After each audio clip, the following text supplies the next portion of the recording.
Look at me, guys. I'm a lolly. Oh, that wasn't a good joke. What's up with it, YouTube? It's your boy, Shroyce, and today we will be doing top 3 in each position. Now, I know you guys have probably seen SDS do a similar type of vid. Maybe other content creators, I'm not really sure about that, or I'm not really sure. I just know SDS does this, but I don't think that they choose the right players for this.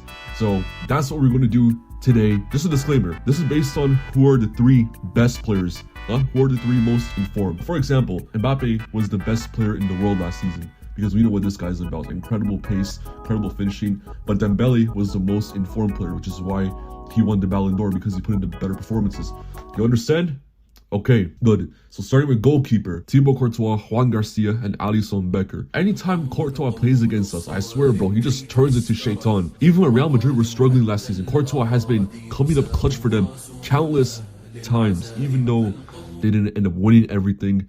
But if you're a fan of Real Madrid, you would know like Courtois is basically like a lifeline for you guys. This guy, the way I see him, he's basically like the Holland of goalkeepers. He's just so inevitable, bro. Like, you know damn well every game he is getting at least 3 big chances saved, and he's done it so much to the point where we gotta ask ourselves, is he better than Casillas? Genuine question, yeah. Is he better than Casillas? I think he is. I think Courtois' peak is genuinely a top 3 goalkeeper peak ever. Juan Garcia, basically the same as Courtois. It's the crazy thing is Barca hasn't had a keeper like this since, well shoot, this might be their best keeper ever. Yeah, I know Valdez was the better ball-playing goalkeeper, but quite frankly, I do not care about any of that woke nonsense. As a goalkeeper, your main job is to keep the ball out of the net. And for me, I think Juan Garcia is the best at that in Barcelona's history. Alisson Becker. Alisson is basically the same as Courtois. Actually, there's not really much to say about goalkeepers. At the end of the day, it's just like, you know, how good are you at keeping the ball out of their nets? I think Alisson, he's the best ball playing out of these 3, and he's also the same as Courtois, but it's just that like how injury prone he is now. Left back, Nunes, Alejandro Balde, Marco Correa. We've entered an era where, quite frankly, old school fullbacks would not thrive in this era. I mean, fullbacks nowadays, you either have to be very complete or just a lockdown 1v1 defender. Specifically this position, there isn't really much talent outside first. Don't get me wrong, Alejandro Balde is a good left back, but Nunes is generally one of the best left backs football has ever seen. I mean, have you ever seen a guy that's so silky on the ball, moving like Marcelo? He can strike a ball like Dani Alves, carry the ball through the middle of the park like Yaya Toure, and can defend by Wan-Bissaka.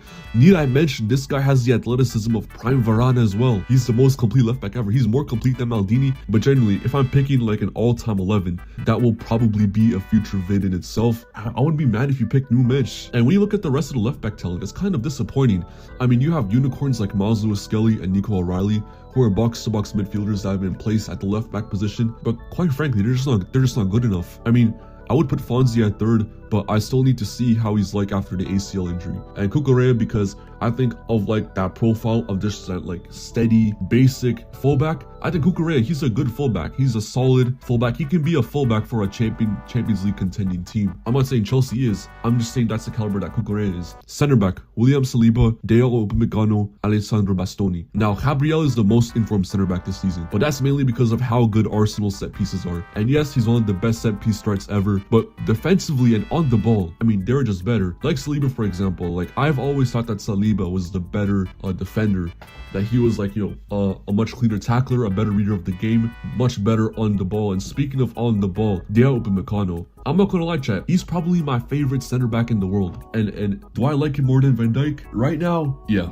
I'm not gonna lie. It's crazy that people are still stuck in 2023 after that disaster class against City. But I mean, Dayot Upamecano is the best ball-playing center back in the world, and he's a really good defender. I mean, his athleticism, his tackling, and even for the national team, he has more stock in the national team than William Saliba. Even Deschamps said, the question isn't Saliba or Konate, it's who's playing beside Dayot. Speaking of ball-playing center backs, Bastoni. Now, Bastoni, I'm not gonna lie, he kind of gets hoed by the way Inter set up, which is why I always judge players based on their ability and performances, because the way a manager sets their team up can affect their performances. Like Bastoni, for example. Now he's listed as a left center back, but in position, Hakan drops into the center back role, dictating play, and Bastoni and Bisek essentially become fullbacks, which I don't really think is his game. This allows DeMarco and Dumfries to essentially become wingers. And I mean, throughout Inter Milan games, you see Bastoni carrying the ball down the wing, even whipping in crosses from those left wing positions, but I just think he's much better when he's like playing as a center back more centrally. Right back, Reece James, Trent Alexander-Arnold, Achraf Hakimi. Reece James, you can make an argument that his peak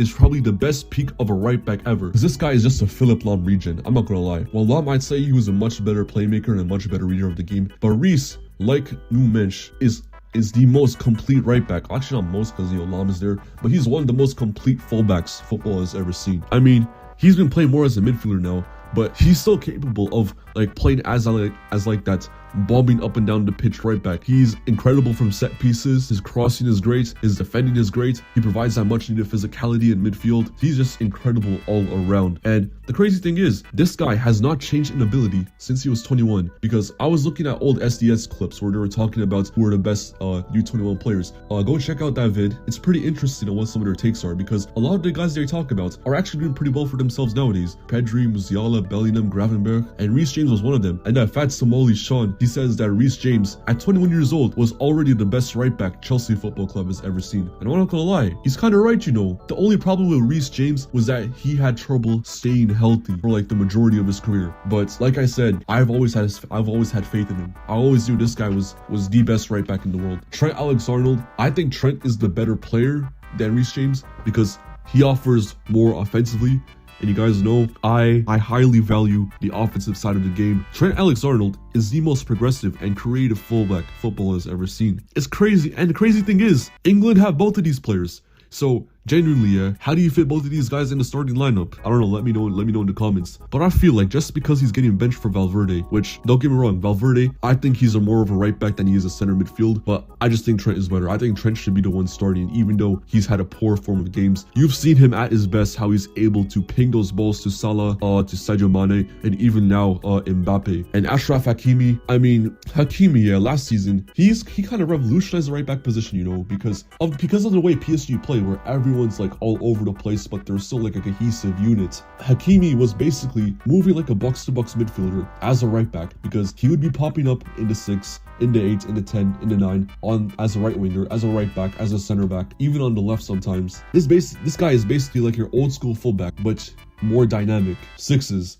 Now, it's tough when talking about sixes because you don't really see any true sixes in the game anymore. Like, you don't really... Most double pivots consist of a lightweight regista and a defensive box-to-box. You don't really see guys that just sit back and cut out attacks. The more defensive midfielder in today's game is the box-to-box midfielder. So how can you really call a 6 a defensive midfielder in today's game? But for this one, you'll just be going with the team's deepest midfielder. So, Joshua Kimmich, Moise Caicedo, Manuel Locatelli. Where's Rodri? Where's Rodri? We'll get to him later. Calm down. Joshua Kimmich is basically a shorter version of 2024 Rodri with better chance creation. I definitely think he's one of the most underrated footballers in the world because, well, nobody really talks about Bayern. He would be a consensus top 3 midfielder in the world had he went to City during those rumors. Caicedo, I guess you could say he is the best true 6 in the game because he is that guy that sits back and absorbs attack when he's playing with a double pivot with Enzo. But I think his best games come when he is that defensive box-to-box. He's generally one of the best duel winners in the world. It's just that I think this season, he's been more of like the Chelsea's deeper midfielder. And Manuel Locatelli, let me just tell you guys, I genuinely think Liverpool should go for this guy.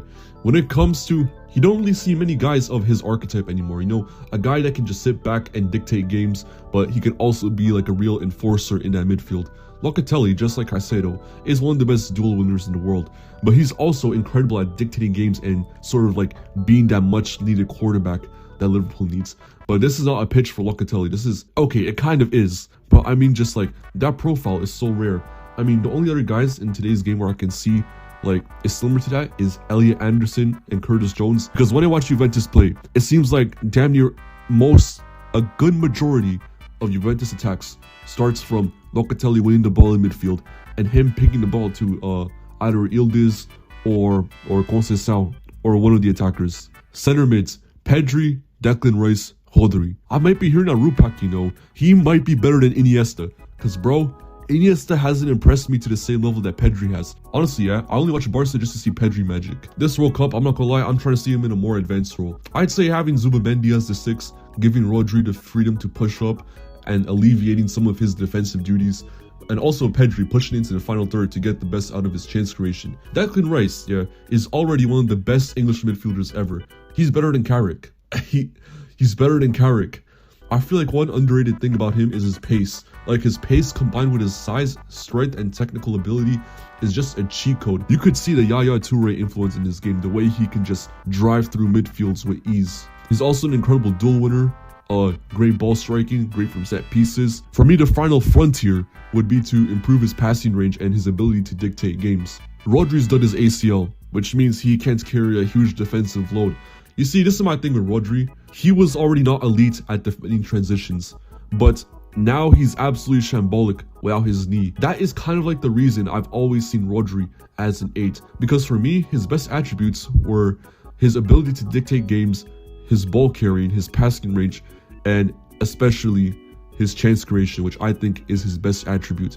It was a shame that throughout his career, Rodri didn't have that enforcer next to him to get the best out of him. We could have seen better than 2024 Ballon d'Or Rodri if Man City had, like, say, who was in the market at the time?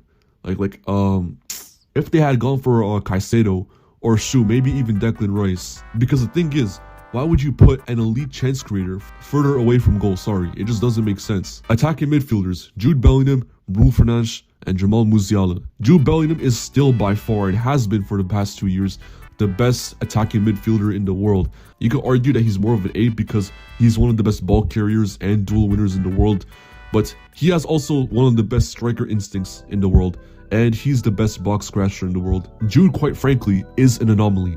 His technical ability gets underrated to the fucking moon just because those clips where you see, oh, every Jude touches a duel. If you're not under 5'9" or nonchalant, you're just listed as some shin-kicking bastard. Jude Bellingham has insane tech and his big game caliber. I mean, this is the guy who I thought was the best player on the pitch last time his country was in a final. This is the guy that scored 2 game winners in El Clasicos, and even in some of the big matches today, you can still see his quality. Just look at the first El Clasico match of the season. Bruno, I'm not gonna lie, Bruno is just a guy that spams 100 crosses a game and hopes that one of them lands. But damn it, he still has some ability to him.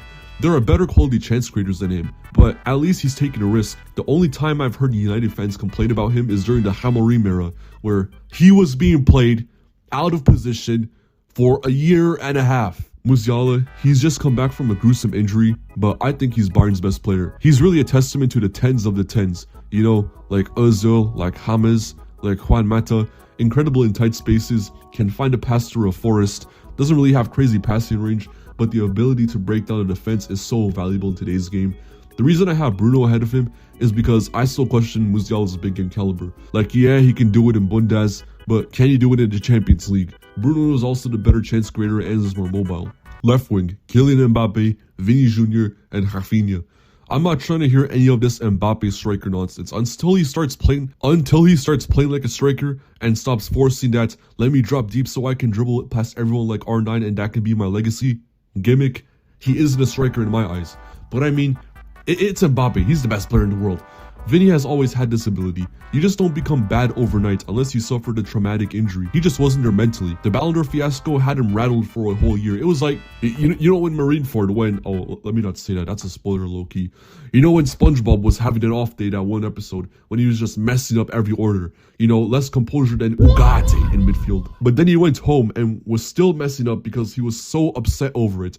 But then once he did it right, Mr. Krabs allowed him back and he was back at his best. SpongeBob was never bad at making Krabby Patties. He just got in his head, just like Vinny. Rafinha, I mean, he basically has mastered the second striker play.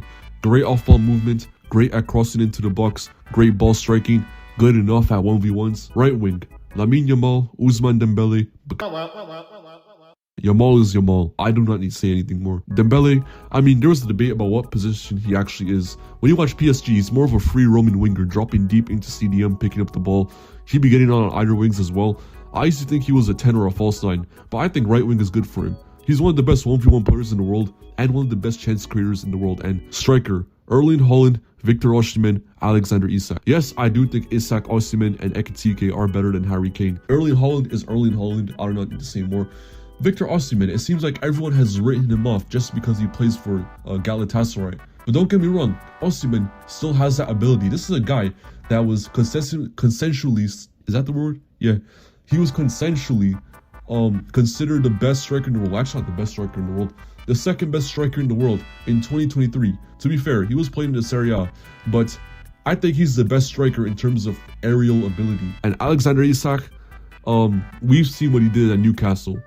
I don't think Liverpool have seen his true form yet because he never had a consistent run of games. I do think he's better than Ekitike because listen, I'm Ekitike's biggest fan, but he isn't a consistent finisher in front of goal. And that is my top 3 in each position. For as a recap, a refresher, you can see it on the screen here. And with that said,